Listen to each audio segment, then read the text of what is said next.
My name is Emily, and I'm 43 years old. I've been married for 21 years, and I have a 20-year-old son. My husband's name is Robert, and he's 55. I work from home these days. I've loved this family for 20 years, or at least I thought I was happy. I want to share the story of how I almost lost it all. I grew up in a foster home since I was 1. By the time I was aware of my surroundings, Elisa, the director of the children's home, was like a mother to me. 2 years older than me, we were like siblings. Ryan and Olivia, twins, they also came to the foster home around the same time I did. Their parents had died in an accident. Thanks to them and Elisa, I had a relatively smooth childhood in the foster home. But when Ryan and Olivia turned 17, they were adopted by relatives and left the home. For the first time in my life, I felt a crushing sadness. At 15, I couldn't cope with the loss. I started to act out as the people around me became increasingly cruel. I began sneaking out to the city at night to vent my frustrations. Even when I was detained for being a minor and Elisa came to pick me up from the police station, I acted like I didn't care about her worries. Elisa had been through a divorce. She had lost a child to illness shortly after birth and was blamed for it by her then-husband, leading to their divorce. After that, she started working at the foster home and became its director. She was the one who named me Emily.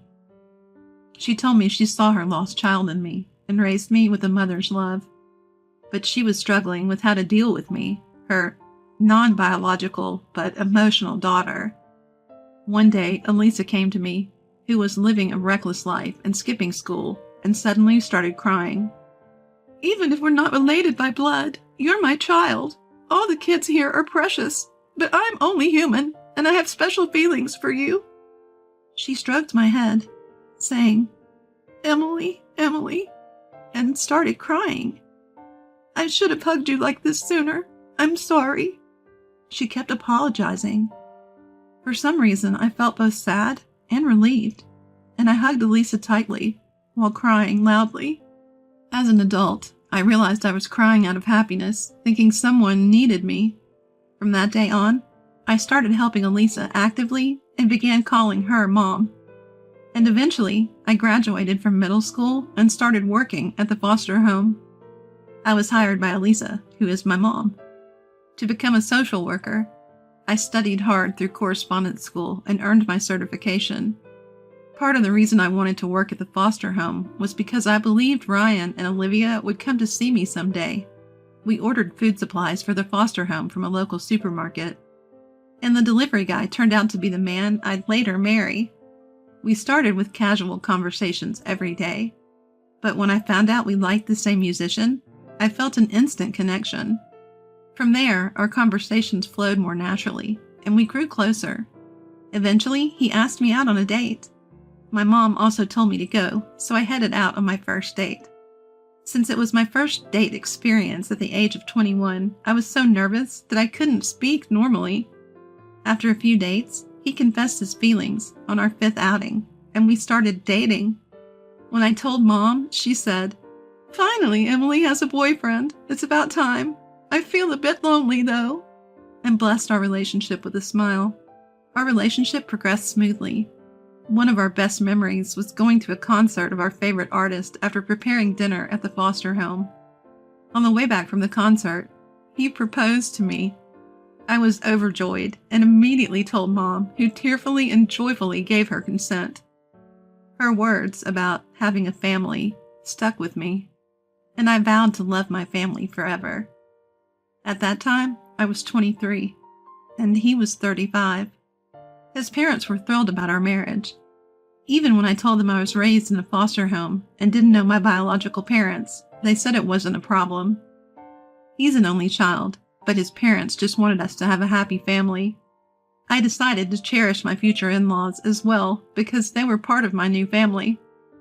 This is because I realized that they are a part of my family, including my in-laws. Soon after, we got married. I quit my job and left the foster home as my husband suggested. I was a bit worried about leaving Mom to run the foster home alone, but she assured me it would be fine as she was hiring cooking staff. Soon after, I became pregnant. The thought of our precious child growing inside me filled me with immense happiness. But contrary to my joy, my once kind husband began to change. He showed no concern for my morning sickness and even called me dirty. He started eating out instead of having meals at home. When my in-laws found out about my struggles with morning sickness, they brought over some home-cooked meals. My husband wasn't home, so they asked me why. I thought it was normal for husbands to eat out during their wives' morning sickness, so I told them without any ill intentions. Upon hearing this, my in-laws stayed until my husband returned and scolded him for his behavior. He made some excuses, but eventually apologized to me. Importance of family remained a constant theme. I got yelled at by my in-laws because I spoke about why my husband wasn't around. When I said, "I'm sorry, I thought this was normal life, so I didn't mean any harm," I was shouted at with, "No excuses." I got scared of my husband's anger and instinctively protected my belly. The next day, my husband was back to his sweet self. He sincerely apologized and said, "Once your morning sickness is over, we'll eat at home. Until then, let's eat out." From then on, I started keeping a diary. I wrote about my baby's condition and my family every day. Conversations with my husband, who often came home late, became scarce. The morning sickness was bad, and I felt lonely and anxious. But even then, I thought it was easier than when I was separated from Ryan and Olivia. Yes, that separation was the hardest thing in my life, so nothing could be worse. Even after the morning sickness ended, my husband didn't come home early, and when he did, I could smell sweet perfume. When I asked him, "You smell nice. Did you meet someone?" He seemed surprised for a moment, then angrily said, "Who I meet is none of your business." I didn't want to argue, so I didn't ask further. Even though I'm not savvy about social norms, I suspected he was cheating. I had no one to talk to, so I wrote in my diary as usual. But his betrayal was shocking. I kept quiet because I didn't want to upset him further. Our child was born safely, and it was a boy. My husband was thrilled. We named him Jackson. Apparently, my husband had decided on this name long ago, so he didn't consult me. Baby Jackson looked just like his father. Even my in-laws said, "He looks just like Robert when he was a baby." I decided to love and never let go of the child I gave birth to, so I never complained, even when I couldn't sleep due to night feedings. My son was the light of my life, and I understood what that meant. My mom said I should come back home after giving birth, but my husband wouldn't allow it because he'd struggle with housework. So I did all the shopping and housework after I was discharged. I could do it because it's what my family wanted. At first, Jackson was attached to me, but as he grew, he became more attached to his father, and he started saying, "I'll tell Dad," whenever I said something. When I asked, "What will happen if you tell Dad?" he said, "Dad will get mad at you." I couldn't say anything because my husband didn't want me disciplining Jackson. He said, "Someone not raised by their biological parents can't discipline." So I tried to gently talk to Jackson instead of scolding him. When my husband wasn't around, Jackson was a sweet child who followed me around. But things changed when he entered middle school. He started taking money from my wallet. When I asked, "Jackson, did you take money from my wallet?" he said, "It's okay, it's his money." "Dad told me to take it from you," Jackson replied. I said, "Taking it from my wallet without asking is different from being given it, don't you think?" He just said, "Either way, it ends up in my hands," and walked away. At dinner, my husband and son were eating and chatting. Jackson told his dad that I scolded him for taking money from my wallet. Hearing this, my husband started complaining to me. "How dare you, a high school dropout raised in foster care, interfere? I'm the one disciplining Jackson." I said, "I just told him it's not okay to take money without asking." My husband told Jackson, "It's fine at home, but never take from other people's wallets." Jackson said, "I know that, Dad," smiling. My husband praises him. That's my boy. You get it. From then on, both lectured me, saying, Don't interfere with what we're doing. You're just a foster kid with limited education. I wondered, is it okay for family to just take money like that? But I kept quiet, not wanting to upset them. One day, I went to visit the foster home with my mom. She was delighted to see me. We had a good chat as the kids were at school or daycare. Mom said, Let's go buy mobile phones today, one for you too. I didn't know what a mobile phone was, as I never watched TV. But when Mom explained, even I, who lacked material desires, wanted one. The idea of connecting to the world was appealing. I felt awkward about her buying it, but when we went to the store, we got free models with a plan. Mom offered to pay, but I thought I should find a way to pay her back. I asked my husband if I could get a part-time job, but he said, It's embarrassing for someone like you to work. So I thought about how to make money at home. I kept the phone off and hidden when the family was around. When they were out, I turned it on and researched ways to earn money from home. I learned about blogging for income and chose that path. I thought it was perfect. I could use my free time and my husband wouldn't find out. I started reading various blogs to learn more. And finally, I started my own blog titled, Grew Up in Foster Care with Limited Education, Naive Musings. I wrote about my life experiences. Gradually, my followers increased, and I started receiving comments. In 5 years, I had 20,000 followers and started earning money. My days became fulfilling, but as my blog shifted to my married life, the comments increased, saying my husband's thinking was wrong. I felt sad that my writing seemed like complaints about my husband. I apologized on my blog, saying he's a reasonable person, and it was my poor writing that caused the misunderstanding. The comments on my blog increased even more after that post. Comments like, You're brainwashed, and Emily, you're not wrong, started appearing. I was confused and began to consider quitting the blog to avoid disparaging my husband. Just then, I received a private message on my blog that nearly stopped my heart. It was from someone named Ryan. The message read, Emily, it's Ryan. Do you remember me? Olivia is doing well too.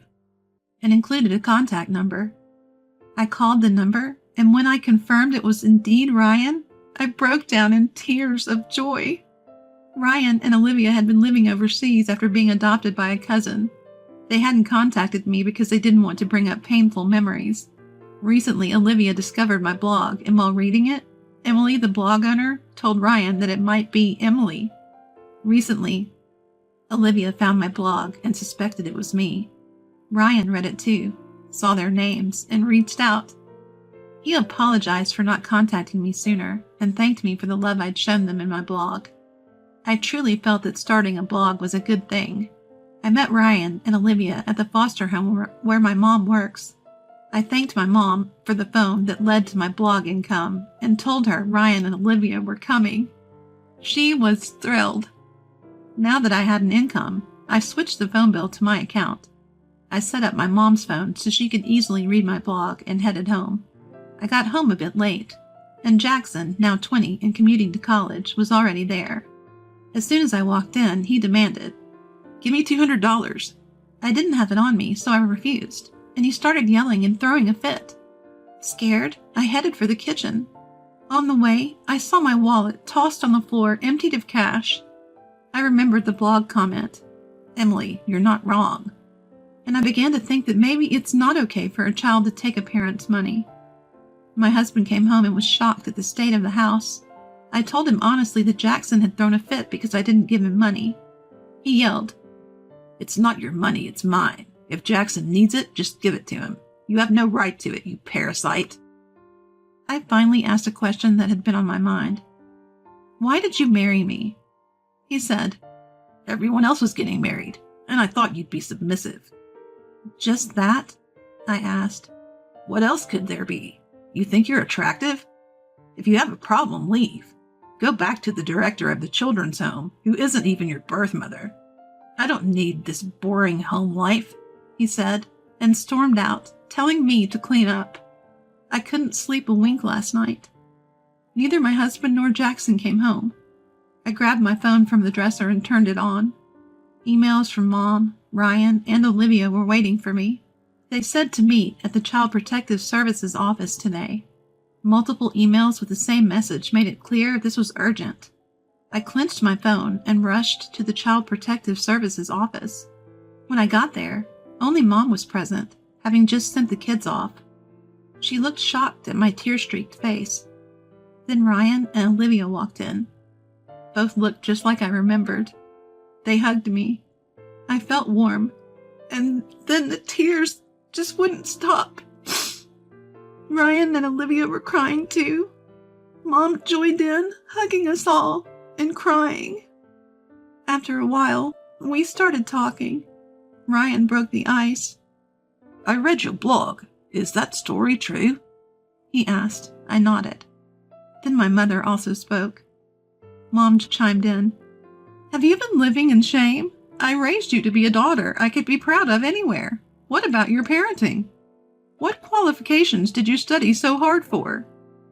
She seemed angry but was crying. Ryan said, If that blog is true, the problem is with Emily's husband. Marriage is a partnership. Why can't Emily speak her mind? His fist was shaking.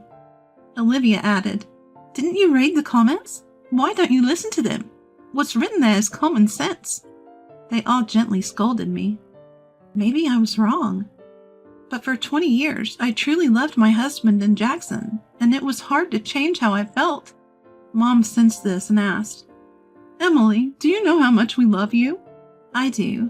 You always put me before yourselves. I thought I was doing the same for my husband and Jackson. I said I believed that true love meant sacrificing myself. But Mom shook her head. That's not it. I'm very happy. I get happiness from you.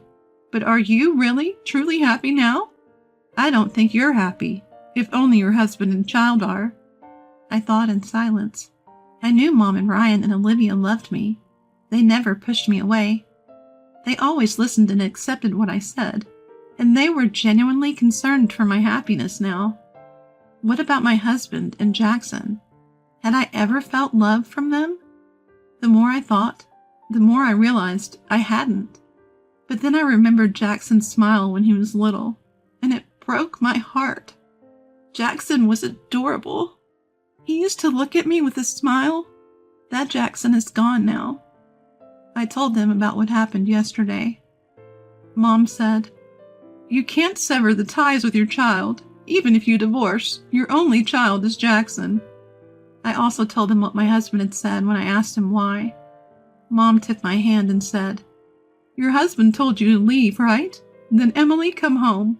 It's what he wants, isn't it? You can do that. I think she was leveraging my misguided belief that what my family says is for the best. A belief almost akin to brainwashing. So I thought it would be better for the family if I got divorced. Even facing the prospect of leaving my family, I realized it didn't hurt as much as when I had to part with Ryan and Olivia. I went home and said to my husband and Jackson, Let's get divorced. I'll be the one to leave. Just as I suspected, my husband and Jackson were thrilled. Good riddance to the parasite. Awesome! Lucky us! Seeing their joy, I was convinced that I was neither needed nor loved by them. I thought this was for the best, got their signatures on the divorce papers, and left the house with my few belongings. On the way to the Child Protective Services office, I strangely didn't feel sad. It felt like everyone got what they wanted. I returned to what I could call my original home, the Child Protective Services office. I had a small income from my blog, and I started helping Mom while thinking about the future, especially since the facility was facing financial difficulties. One day, Ryan and Olivia came to the facility. They brought me a book publishing offer. They had become executives in a publishing company.